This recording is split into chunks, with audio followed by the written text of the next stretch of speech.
Hi, this is the Social Gelo with Angelo show. My name's Angelo.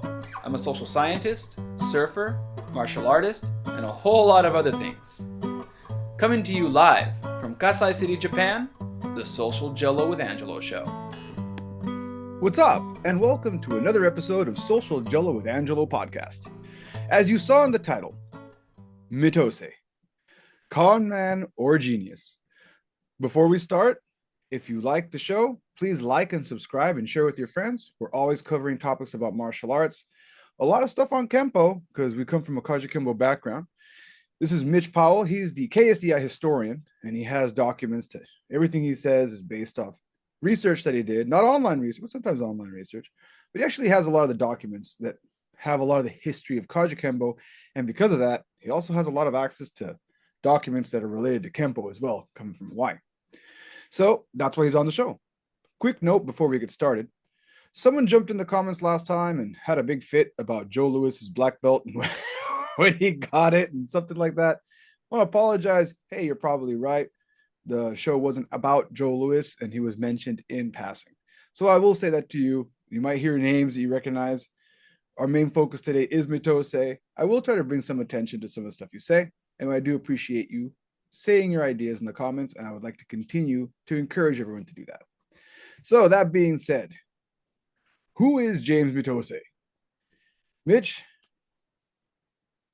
Well, I want to start by saying that I have no skin in the game.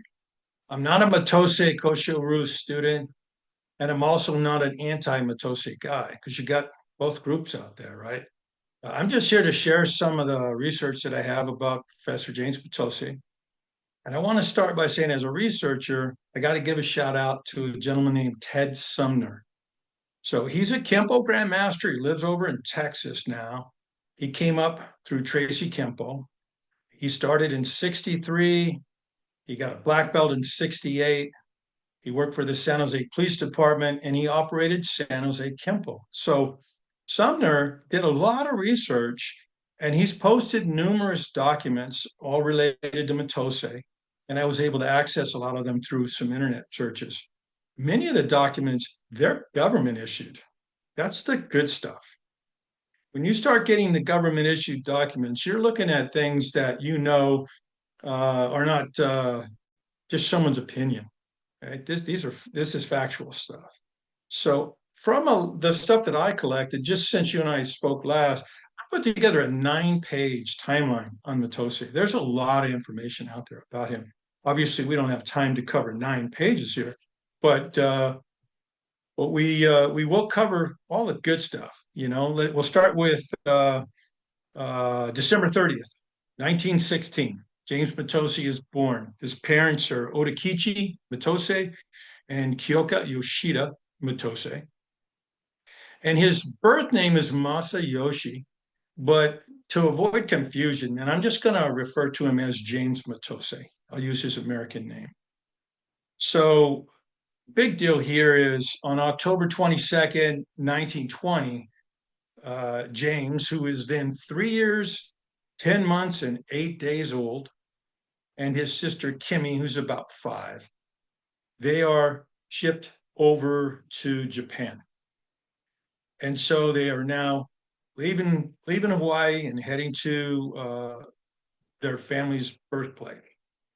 So 25 rolls around and Mitose's parents divorce. Mom ends up remarrying and she has 2 children. 35 rolls around and Mitose's father leaves Hawaii and heads back to Japan, where he dies about 2 years later. It says 37, he passes away. Shortly after he left Hawaii, Mitose's mom also leaves Hawaii and she takes the 2 young children with her. And they all head back to the village where their family's from. So February 18, 1937, give or take a couple of days, because those dates change a little bit depending on the research that you do. James Mitose is back from Japan. He's back in Hawaii. He's 20 years old and he's a farm laborer. In 1937, he applies for a Social Security card, and those are always good things because you find stuff out that you wouldn't normally find, especially through, say, maybe a newspaper article or something like that. But on this particular form, he's employed by the California Packing Corporation. So now he's working, he's back in Hawaii. 39 rolls around and he applies for a draft, or he fills out a draft registration card. On that one, though, he's no longer employed and he's living in an apartment building over by Kaimuki High School. But in that same year, so in 39, March 24th, Mitose got married. He married a lady named Mildred Fukuyama. And on the marriage certificate, that's this right here. There's a question when they ask you, like, hey, how long have you lived here? How long has this been your residence?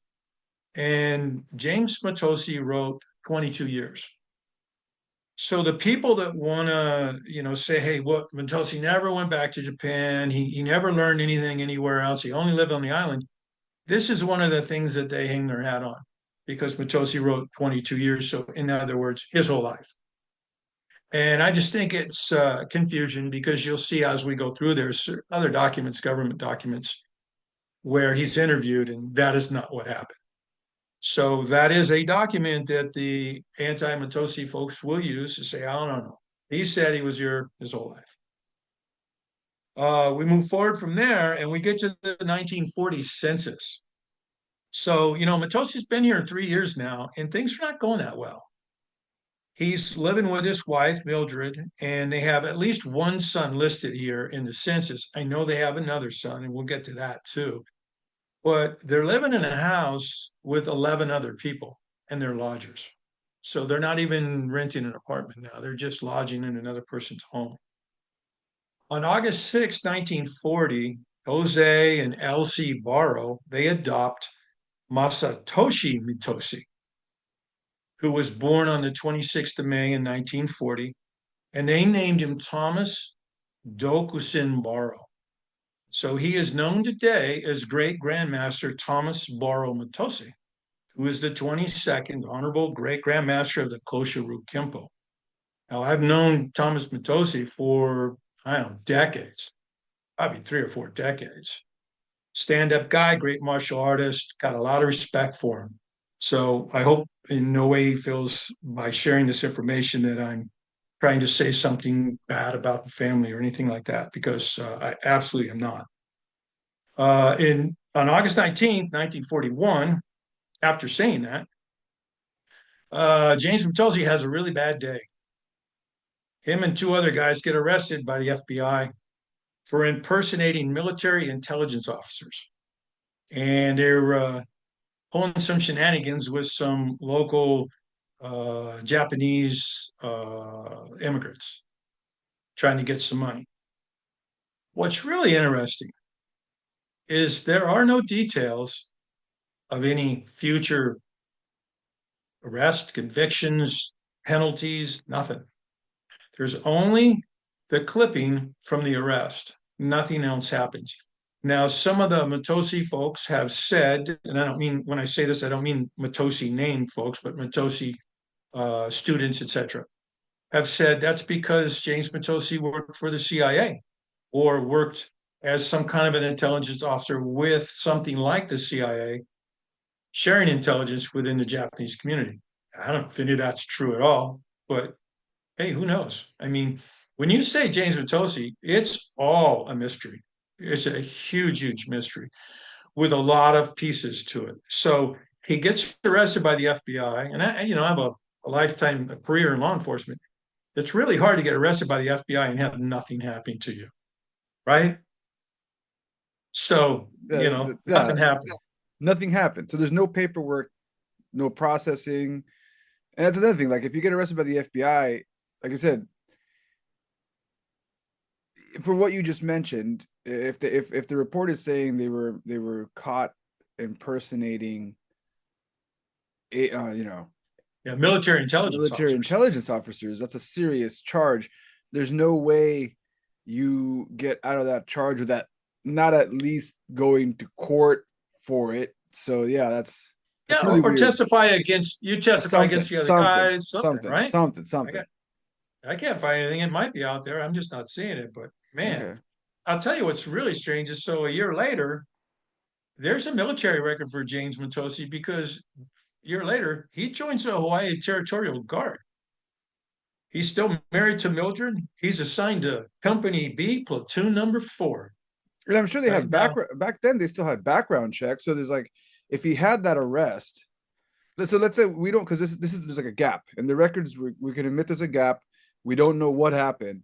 We're left to speculation here, but just going off of what the records show, we know he got accused of impersonating an officer, and then later he joins the military. So whatever happened was let go, and there was no record of it because they have background checks. There's no way he can join the military if he actually got into trouble for impersonating an officer. Like, does that make sense? think about this too. So December 7th, 41, Japanese bomb Pearl Harbor, right? Mitose is Japanese. And 3 days later, he joins the Territorial Guard. So I'm surprised that they would even let him join because of the anti-Japanese sentiment. But yeah, they would have had to do some kind of a background to make sure that, he wasn't, an axe murderer or some crazy thing, right? They let him join, but I do know through records that he was released a couple of weeks later from the Guard. Now, was he released because he was Japanese, or was he released because they found something? I don't know, right? But nothing legally, nothing came out at that point in time. Later on, there, we know we have some serious issues, but at that time, nothing came out that I could find. So far in this story, he's still not a con man. He's not a con man yet, no. Okay. So 1942 rolls around, and that's kind of a big deal because that's when Mitose opens his very first school. He opens it at the Beretania Mission in Honolulu, and that's according to Bruce Haynes. Bruce Haynes wrote a thesis for the University of Hawaii, and then he wrote a book following the thesis. And he interviewed a lot of people in Hawaii in the 1950s because the book was about martial arts in Hawaii up to 1959. So he interviewed Mitose, and he interviewed Thomas Young, Mitose's first black belt. And he interviewed William Chow and other people. It's a very, very good book for researchers. So we know 1942, Mitose has a school, and you're thinking, okay, everything's rocking and rolling. Thomas Young's training there, William Chow's training there. But on April 2nd, 1943, according to Bruce Judnick, Mitose was sent to Sand Island internment camp and then later transferred to the Honolulu detention center. So he was Japanese, and they placed him in an internment camp. And he stays in that camp until July 14th of 1944. So he's in that camp for 15 months. So here's something to think about is who ran the school? Because Thomas Young and William Chow were senior students, and they would have only trained for a year, and then Mitose's in the internment camp for 15 months. So that's kind of an interesting thing from a researcher's perspective. Is okay, were they teaching themselves? Were they training the new batch of students and then waiting for their teacher to come back to the school? Now you get to May 12, 1945, and this is the first time a newspaper ad appears in the Honolulu Star Bulletin with Mitose offering to teach private lessons. And the lessons are in jujitsu. That's all it says. And the location listed is 930 Lunalilo Street. And that's currently a church. And I have a feeling it was probably a church back then. And more than likely, he taught at one of the locations inside that church, rec center, gymnasium, or something. So January 17, 1946, Mitose applies for a Hawaii birth certificate. This is really good stuff. This is some of Ted Sumner's stuff. So he testified, and it's all written out by the clerk. They write everything down. He testified, and he had two witnesses. And one of the witnesses was a gentleman that had known Mitose his entire life there in Hawaii. His name was Mr. Fuse, F-U-S-E. And then also testifying was Mitose's sister. Her name is Fushe Mitose, but she married a gentleman whose last name was Oshida. So she became Fushe Oshida, but she also adopted an American name of Clara. So sometimes you'll see her name is Clara Oshida, sometimes it's Fushe Oshida, sometimes it's Fushe Oshida Mitose, etc. So all of those names are related to James's sister. So they interviewed James. This is all written out. It's very detailed. And so James said when he went to Japan, he lived with his grandmother on his mom's side. And that's great for research stuff, right? Trying to do the lineage. So he said they lived in Kumamoto in a village where their family was from. So if anybody says, where was the Mitose family from? According to James Mitose's testimony, they were from a village in Kumamoto. Mitose said while he was there, before he went back to Hawaii, which was 1937, he saw his mother there and he saw his father there. So we know that in 1935, both his parents went there.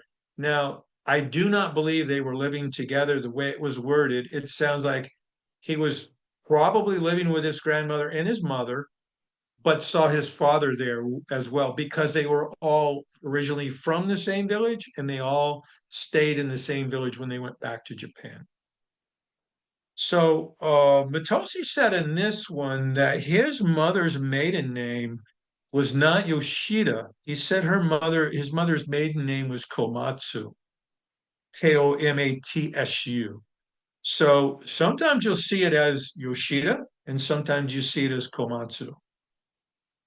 Mitose was asked if he ever went to an English school. That was a great question. And Mitose said, yes, he did when he came back from Japan. He said he went to the Hawaiian Mission Academy for 2 months and then he started going to night school. Well, the Hawaiian Mission Academy is still operational in Hawaii. It's located at 1438 Pensacola Street in Honolulu. It's a church-based school. It's all part of the Seventh-day Adventist programs. So not uncommon for Kempo, Kaji Kempo, etc., to be taught in churches, gymnasiums, etc., the YMCAs. So I'm sure he developed some kind of a relationship with those folks as well. Mitose said at the time of the interview that he was married to Mildred, so he's still married to Mildred here, and he said that they had 3 children. He gave their names as Masaaki, which I believe is the one that was identified as Morris, and then Masatoshi, which we know as Thomas Boro Mitose. But he didn't give a third name, so hard to say. Maybe the child passed away or whatever. But they did ask him, okay, who's taking care of the children? And he said he didn't know that somebody else was taking care of them. So, you're in the 1946. He is teaching martial arts and he's still married to Mildred, but it doesn't look like he's taking, the kids are with him. I don't even know if he has any role in raising them or anything like that. But he did have, at least 3 children at this point, according to him.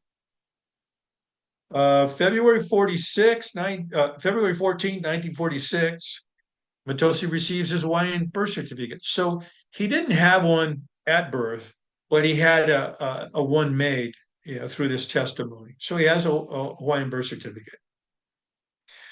So March 2nd of 46 is kind of cool because there's now the newspaper ads are changing. Oh, they're there every couple of weeks where he's teaching jujitsu, but now he says he's also teaching Kempo. So he doesn't use the word Kempo until 1946 in any of the stuff that I found. But he also spells it with an M for the N versus M Kempo people that need to know how it was spelled. He used an M. Other times he uses an N, so don't lock him into, it's got to be one way only. And then, and at this that first school he ran, what was he? It just said martial arts on it, or there's no documents for that one? Well, by 42, he was probably teaching all the same stuff. It's hard to say what he called it because he doesn't use Kempo until now, but I know there's got to be something out there where he used Kempo earlier than this. This is just a newspaper ad. He by 46, he promoted Thomas Young and William Chow to black belt. So I'm pretty sure if there was a certificate, it would have had Kempo on it. Because a year later he makes a book and it's Kempo Jiu-Jitsu.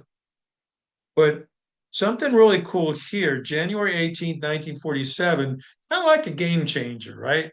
So this newspaper article or ad comes out and it shows Mitose, he's living now at 1436 Emma Street.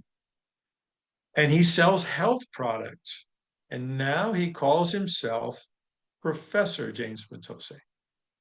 So this is the first known time, at least in print, newspaper print, where he uses the title of professor. And this is beginning of 47. In 47, he finishes this book right here. Okay, Kempo Jiu-Jitsu book that he wrote. It's called What is Self-Defense Kempo Jiu-Jitsu. It's not printed though. Doesn't have the funds for that. That's going to come along here in a little bit. There's a newspaper article in July 9th of 47 that shows Mitose doing a demonstration. He's got 4 attackers. Simeon Eli, who's a blue belt, Harry Pang is a blue belt, then Thomas Young and William Chow, both black belts. They're attacking him and he's doing a self-defense technique.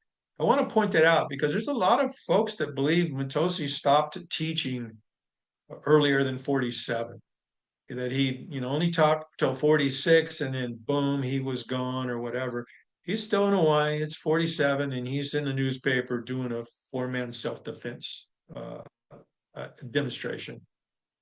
1950 census rolls around. He's at 1436 Nuana Avenue with his wife, Dorothy. So Mildred is not in the picture anymore, and he's now married to Dorothy. He's listed as a judo instructor for the Self-Defense Club. That's what it says on the census. Judo instructor, Self-Defense Club. So it's another example that you can't be too focused on the semantics. Just because it doesn't say Kempo instructor doesn't mean he was a judo man, right? The judo, jiu-jitsu, all that stuff, it was interchangeable. And that's, to me, just another example. He did do grappling as well as Kempo. So he could fall into any of those categories. So 1953 rolls around in this book that I have here. This book is now published. So he does a newspaper article. His reporter comes out and interviews him for the book that's now published. And Mitose says in this that, hey, I was taken to Japan by my maternal grandfather at the age of 4, began training in martial arts at the age of 5. He said that his family's monastery had 400 monks there at one point. He said he returned to Hawaii in 37. He joined the Hawaii Territorial Guard, and he opened the official self-defense club. Wait, I'm going to pause you real quick here. Why? Did something come up? Because I live in Japan. And one of my students is from Kumamoto. So So the 400 monk story is a little tough to swallow? So 400 monks from a monastery. And then he said he trained martial arts with these monks or not? Or is he just... Yeah, that's his family's monastery. Okay. But did he say he trained martial arts with these monks, or the family had a monastery? He said the family had a monastery, which is where he trained. And then he said at one point, now we're talking, according to Mitose, these are thousands of years old. He is the 21st descendant, so 21 descendants before him, trained in the family's art. So he said at one point there were 400 monks there. I know it sounds like a challenge to have 400 monks. This is 1950? Well, maybe older, 1930. When he did the book, when he's reporting this, is 1953. Okay, so it's not okay. So it's not like he watched some kung fu movie and decided to to copy some other prototype. So and this is where my contention comes in real quick.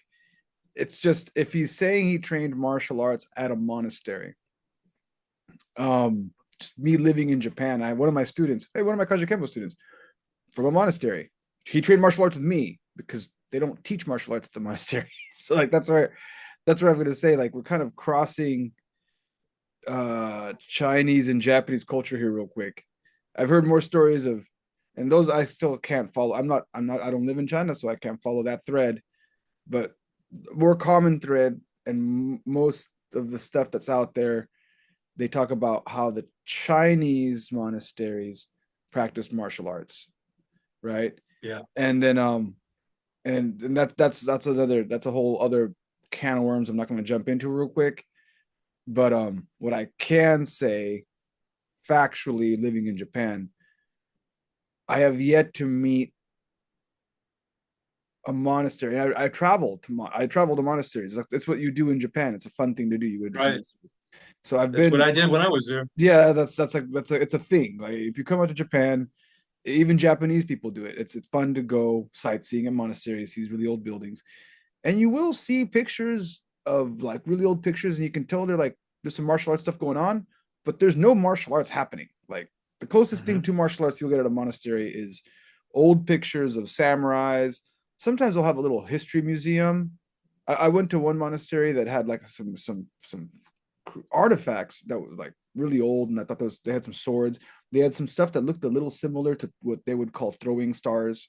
So like you can't find this stuff. But as far as people practicing martial arts at the monastery, a legit monastery, so far I've been out here 12 years. I haven't seen it. I've been visiting Japan since I was in my 20s. I've been out here for 20 years now.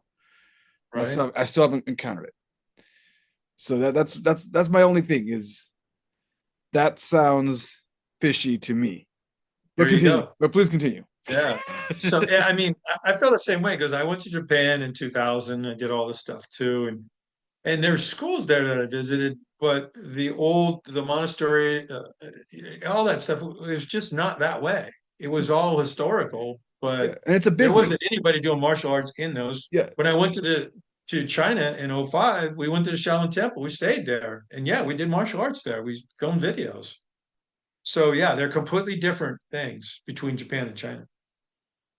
So we're at 1953, and there's some reports that Mitose had stopped teaching and he had left Hawaii for Southern California as early as 53. But Bruce Haynes did his interviews with Mitose and Thomas Young, and it doesn't look like he left Hawaii. What he did was he stopped teaching and he moved to Hilo.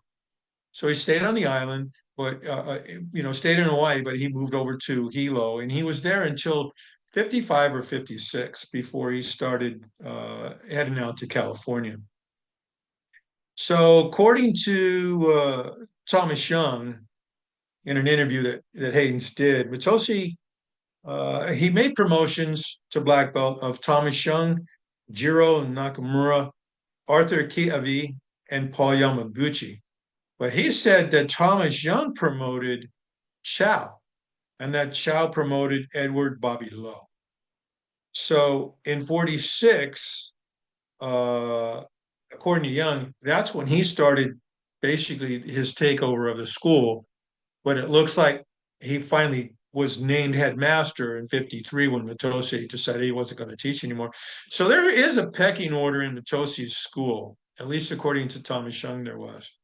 And there's been a lot of reports that William Chow didn't get his black belt directly from Mitose, that it came through Thomas Young. And that was an example of an interview Thomas Young did where he's saying, yeah, I actually gave him the black belt. October 30, 1954, there's a newspaper article, and this is pretty cool. It states that Mitose, Thomas Young, Arthur Kiavi, Simeon Eli, and Herb Watson are teaching at the Central YMCA. And in the article, this is where it states, where I see it for the first time, it says that Mitose is the 21st master of Koshiru Kempo. So 54 is where the Koshiru Kempo stuff is in the newspapers. Other people may have documents earlier than that, but we know that's where it appears in the newspapers. And it talks about Mitose's book, and it states that books will be available for students in the class, and says classes are Monday and Wednesday from 6:30 to 8, so they train for an hour and a half. And it says, for me, Mike confirmed that Mitose was still in Hawaii in 54 because he is listed as one of the teachers. or Young was just being respectful and using his teacher's name to promote Mitose's book. So hard to say which way, but I got a feeling Mitose was no longer there in 54. I think he was over in Hilo. So when Mitose leaves Hawaii, 55, 56, you got to say, well, what did he do while he was there? So he was a massage therapist. He was a martial arts instructor. He was an author. He was a businessman. He was an herbalist. He was a brothel owner and a Bible salesman. I'm not the smartest guy in the world, and I'm not very religious, but last I checked, I don't think owning a brothel and selling Bibles are two things that really go together, but I could be wrong. They do seem to conflict. I mean, at least in my world, right? But hey, you know what? You got to do what you got to do. That's all I can say. You got to deal with the cards you got. You got to play them. So I'll do one last thing here. We're going to talk about March 22nd, 1970. This is interesting, very interesting. And I'm going to murder some of these names, so I apologize. But Koichi Tohi presents Mitose with a 10th dan in Aikido. Now, according to Kimo Ferreira, who investigated this, Mitose met with Tohi and offered to help establish American Aikido schools through fundraising. But in order to make this happen, Mitose said he needed to have a 10th degree or a 10th dan certificate in Aikido. This is how it was all going to work. That would give him the credibility to ask for funding from people to promote this. And at the time, Mitose showed him a picture of Mitose with President Johnson. They had taken a photo together for some event. I don't remember, March of Dimes or something like that. And he showed it to him and said, I'm a very influential man and I can get people to make this happen. So he went to Moriya Ushibe, the creator of Aikido, and said, hey, here's the deal. What do you want to do? And they gave him a certificate. It does say here that money was collected by Mitose, but never found its way to the Aikido organization. So you may see on some historical pieces that Mitose is a 10th degree in Aikido. And that could explain how that happened. So we'll conclude here, and we'll pick up on the next one when we talk about Mitose going to prison. All right. So this is part one of a two-part series, as we listed in the title. And stay tuned for part two that will be coming out next week. And this has been another great episode of Social Gelo with Angelo Podcast. Is Mitose a con man or a genius? Well, we're going to pick up with a prison story next. So stay tuned and we'll find out the whole story of the mysterious James Mitose.